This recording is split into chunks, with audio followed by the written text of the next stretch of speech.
So the content that you're about to watch is actually the same exact video that I had uploaded yesterday, although I made a pretty big change in the music selection. And I do owe a lot of you guys an apology because we had some lyrics in the songs that were definitely on the explicit side. I didn't realize how many of you watch this stuff with your children and with your families. And I've always tried to make my content family friendly. Normally the music I choose doesn't even have any lyrics in it. It's just all stuff I pull from YouTube's free music library.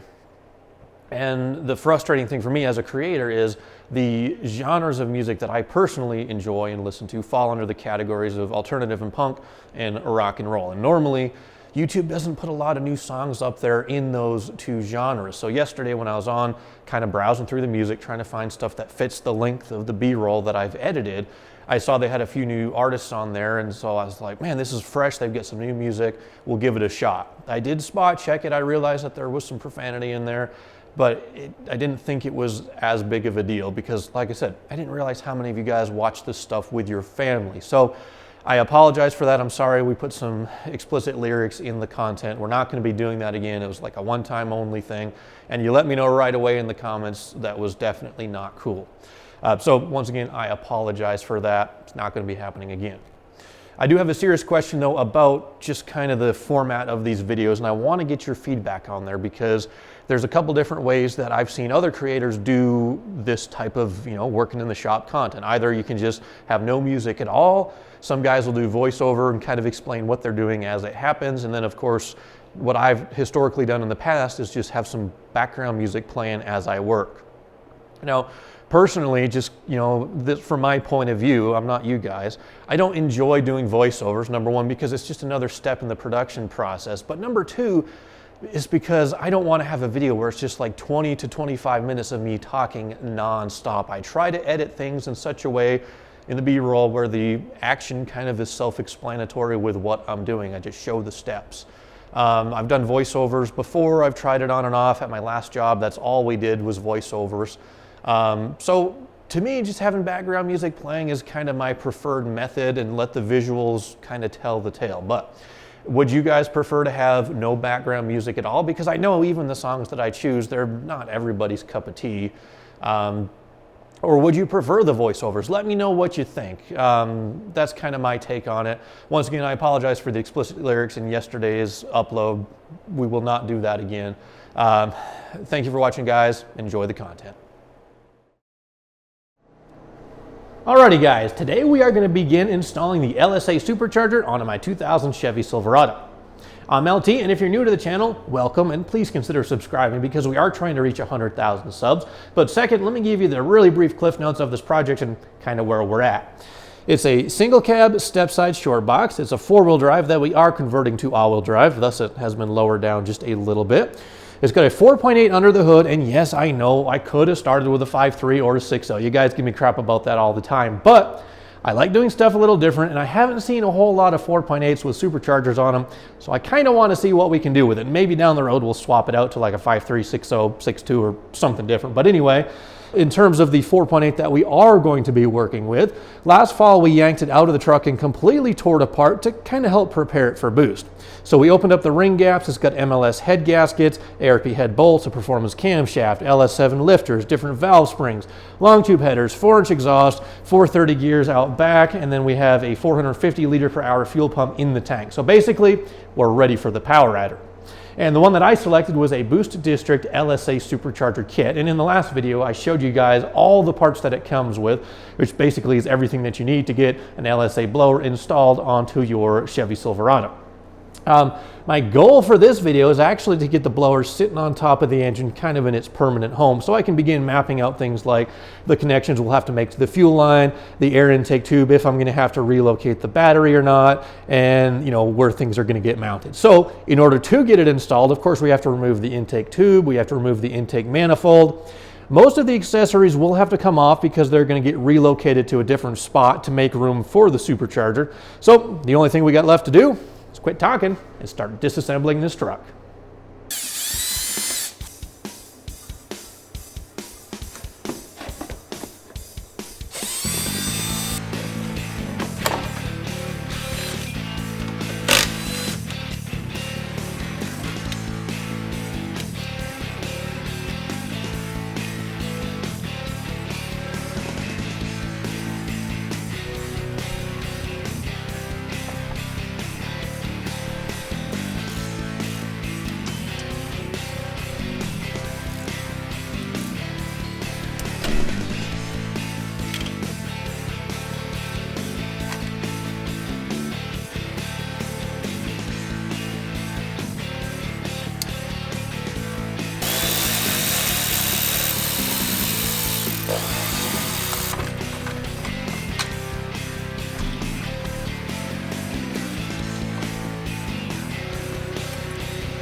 Well, after about an hour's worth of work, we have all the teardown pretty much complete. We will have to change a few things around later on, but all the major components are out of the way. And it's fairly easy because all we're really doing is removing the intake manifold, the intake tube, filter box. There's a couple wires and hoses that we have to undo associated with that. Fairly straightforward.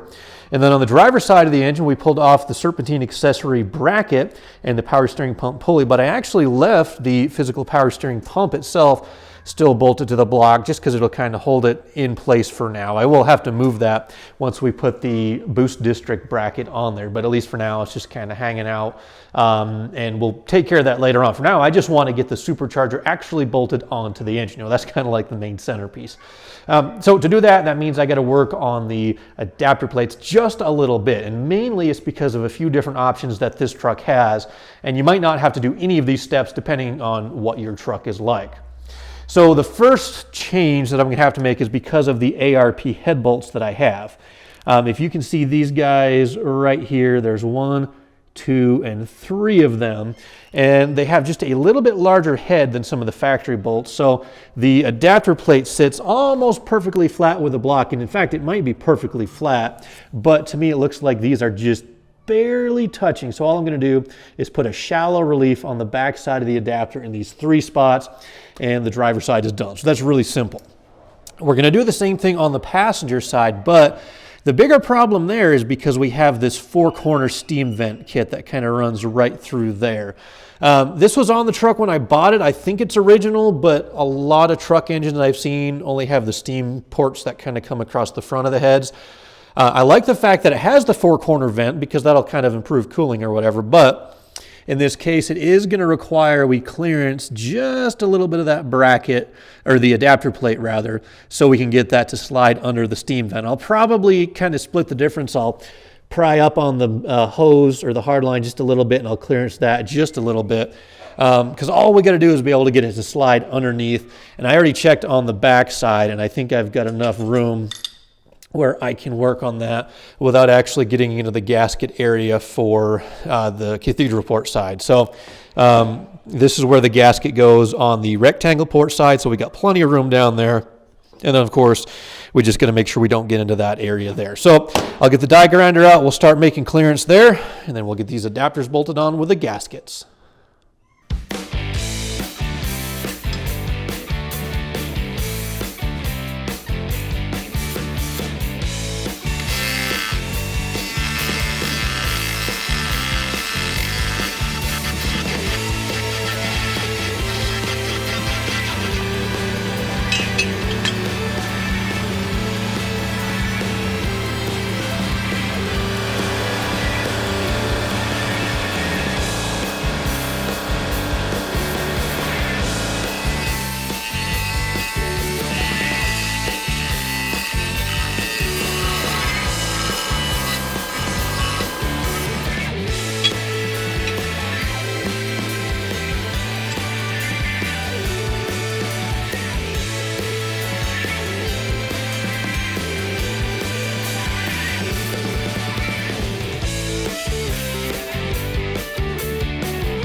So I just test fit the supercharger. We've got the lid on there. I put the fuel rail in just to kind of see how easily it would go in and out with the supercharger already on the truck. And it looks totally awesome. I can't wait to show you guys. And also another good thing, I just got registered for LS Fest West last night. They kind of barely opened up the signups for that. And I am entered into the Grand Champion truck class. I kind of chose that just because you do a little bit of everything. So you do drag racing, you do autocross. I think there's some kind of a street drive component, maybe not. There's a dyno portion, there's a show and shine, which I'm probably not gonna do.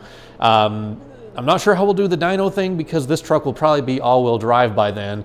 And speaking of by then, today is the 23rd of February. LS Fest is on the 24th of April. So I've got almost exactly 2 months.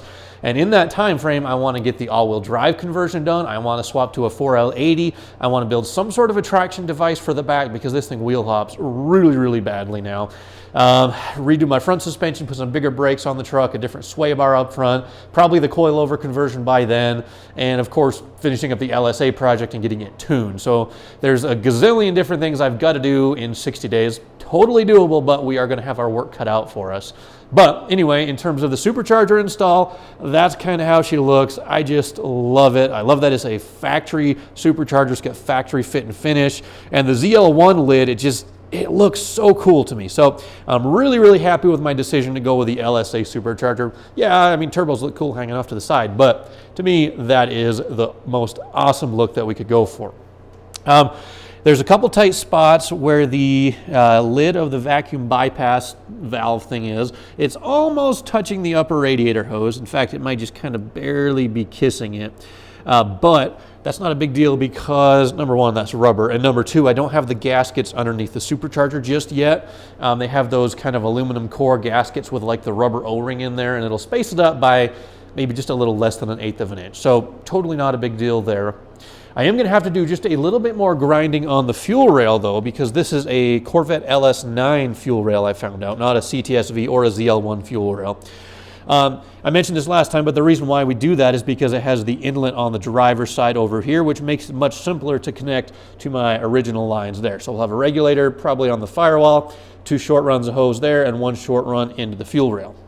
But anyway, the only problem is that it is really close, in fact, touching the bracket for the bypass valve, and it won't let this tab sit all the way down onto the blower case. So all I've got to do is just kind of, I'll probably take this off and just relieve that bracket right there.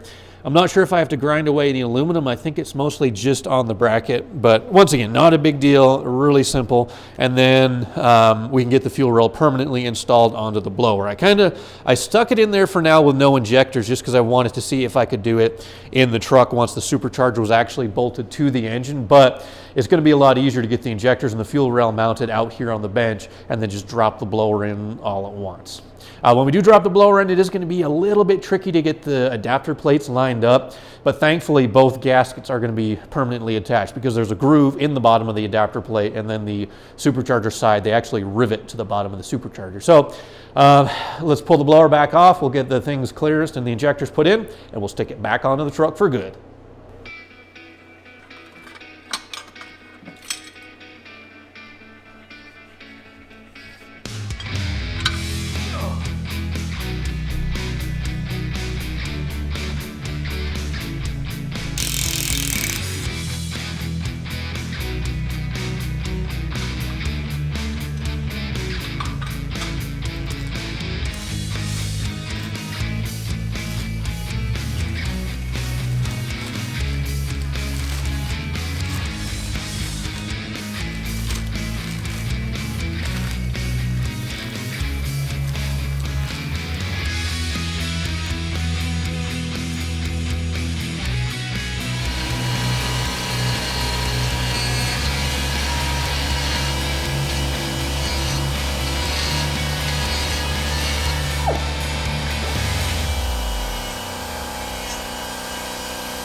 Well, just a short while later, we have all the modifications done and the blower is now ready to go back onto the 4.8 permanently. And that's a huge milestone. And that's really the one thing that I wanted to accomplish first, is just get the supercharger sitting on the engine, because you just want to look at it, right? I mean, just look at it.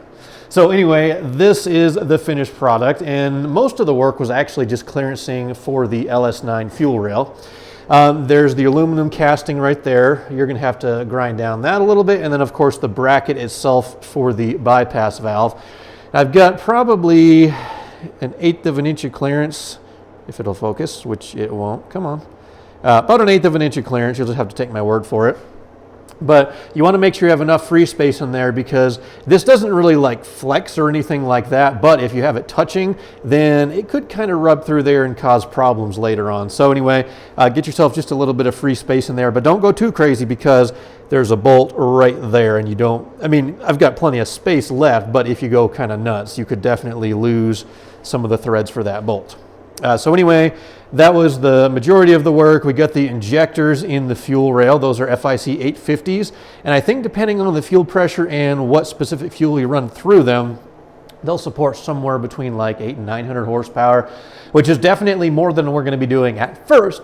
But I always like to sort of plan for the future, because you never know what's going to happen. This blower has a lot more potential than I'll be using it for right off the bat. So we got some good injectors. Of course, if I ran E85 through there, that horsepower threshold does come down probably by 30%. But anyway, we've got the injectors in, the fuel rail in. I did originally put these clips on upside down when I first showed you guys putting them on, but I fixed that real quick. Those came from Rock Auto. Those are brand new GM clips. FIC injectors, of course. We got the new GM gaskets that came with a supercharger kit. I actually didn't record this, but they just kind of rivet right onto the blower case right there. The hole's already in the blower and the gasket, so just put the rivet in there and send it home with a little pop rivet gun.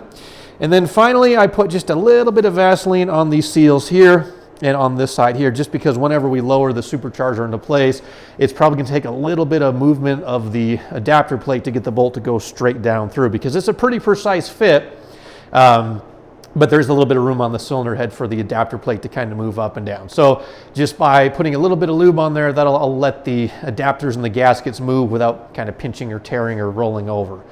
So that is the last of the work on the blower side. Under the hood, I really haven't done anything else except just put a little bit of a twist in these fuel lines right here, the metal lines.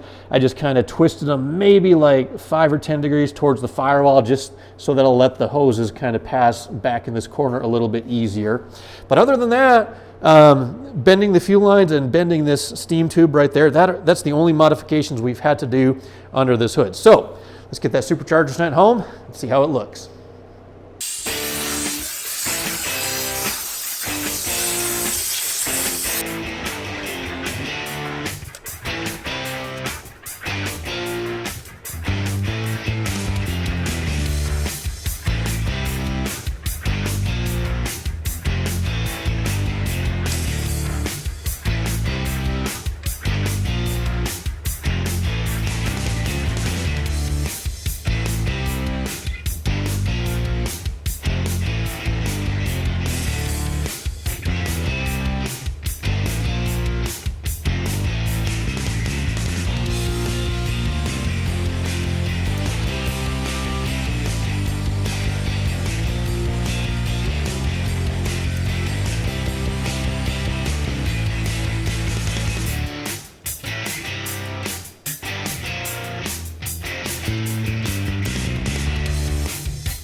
So the only part I can't permanently install right now is actually the lid for the supercharger, but I did just kind of set it into place just to keep any dust or debris out of the engine.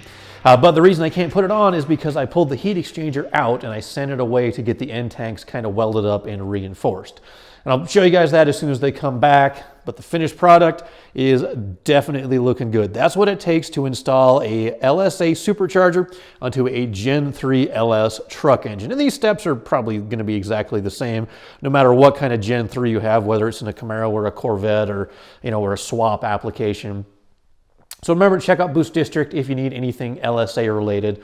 And I do have a few things left to do. I think next time we're going to work on the accessory drive. We'll get the bracket mounted and the power steering pump and the alternator all kind of tied away in where they belong. And then after that, we got just a couple systems to take care of. The wiring, that's pretty simple. I'm just going to make some connections on the injectors because these LSA injectors do use a different connector. So we're going to get that taken care of. I am going to reroute the harness just a little bit because on these truck engines, the wire harness kind of runs right on top. And then we could do that, but I love how this looks with no wiring on top of the lid there. So I'm just going to kind of reroute it just a little bit. I'll pull the loom off, pull the electrical tape off. I might have to extend a few things through here, but I just kind of want the harness, instead of going straight to the center of the engine and then back, I'll just kind of have it bend gradually back that way and turn to the back of the engine because we can't spoil the look of this lid. I love it too much. After that, we've got to take care of the fuel system. That's pretty simple. We just got to make a few connections between the fuel lines there, mount the regulator, and then connect it to the rail. Pretty simple. And then the cooling system for the supercharger, that is going to take a little bit more work because these 99 to 02s, they don't have a lot of space in front of the grill here. And we got to mount the heat exchanger for the supercharger. And then also I'm going to be installing a larger transcooler because more horsepower equals more heat. And we want to make sure all the systems on the truck are running at a cool, comfortable temperature. So we just got to move a few things around, build a couple of brackets probably, and do some plumbing. So that's probably the biggest, most time-consuming item that we have left to do. And after that, we might do a battery relocation. I'm still on the fence about that, but we'll do that at the same time as we build our intake tube, or if we don't do it, we'll build an intake tube that goes that way. So that's a wrap, guys. I do want to say thank you so much for watching. Do me a favor, though, if you don't mind, drop a comment down below. And in fact, the one thing I do want to know is how much boost do you think this supercharger is going to be making? We've got a stock truck balancer lower and a 255 upper, and I have no idea. I think the truck balancer is actually overdriven compared to like a CTS-V balancer. So drop me a comment, let me know how much boost you think this will be running, and then after that, how much horsepower you think we'll actually make from it. Click the like button and subscribe to the channel if you haven't already, guys, because we are trying to reach 100,000 subs, and I'd love to do that maybe by the time LS Fest rolls around. I don't know if we'll be able to make that happen or not, but thank you for watching anyway. I appreciate you guys, and I'll catch you again soon.